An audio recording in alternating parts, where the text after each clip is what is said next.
रात्री या दिवशी पार्वती आणि महादेवाचे लग्न झाले होते, म्हणून एका पाटावर सफेद किंवा पिवळा लाल कापड टाकावा.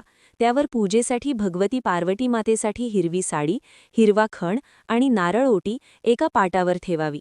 महादेवांच्या पिंडीवर घरातच देवघरातील महादेवांना अभिषेकसाठी एका खोल ताटात पाणी साचेल असे खोल असावे.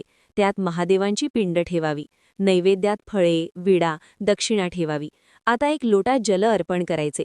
पिंडीवर नंतर 108 बेलपत्र, अष्टोत्तर शतनामावली म्हणजे 108 शिवनाम म्हणत बेलपत्र वाहावे.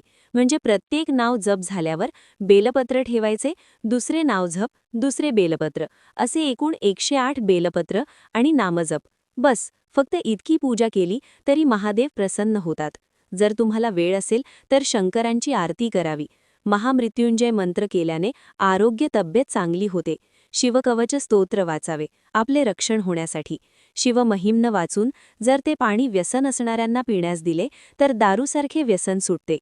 पूजा पूर्ण झाल्यावर फळे प्रसाद म्हणून खावीत आणि पार्वती मातेची ओटी, साडी आशीर्वाद समजून आपण स्वतः वापरावी आणि महादेवांची पिंड देवघरात ठेवून द्यावी आणि उपवास 15 तारखेला करावा आणि यात फळे, साबुदाणे, रताळे खाऊ शकतात आणि महाशिवरात्रीचा उपवास 15 तारखेला करायचा आहे.